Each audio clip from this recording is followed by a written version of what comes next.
ठरलं तर मग या मालिकेच्या पुढील प्रोमोमध्ये आपण असं पाहणार आहोत की आता महिपत साक्षीला म्हणतो काहीही झालं तरी आज साक्षी शिखडे जेलमध्ये मरणार 113%.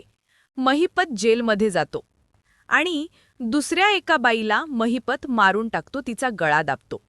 ती बाई ओरडत असते, परंतु साक्षी आणि तिच्या सोबत असलेली रेखा बोलत असतात की गप्प बस, ओरडू नको.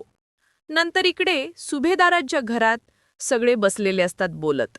आता सायलीचे खोटे आईबाबा सांगतात की सायली म्हणजेच बबली लहान असताना खूप गोड बोलायची, पण नंतर मग 5 वर्षाची असताना हरवली. आता प्रियाला मात्र खूप धाकधूक होत असते की यांचं खोटं पकडलं तर जाणार नाही ना म्हणून.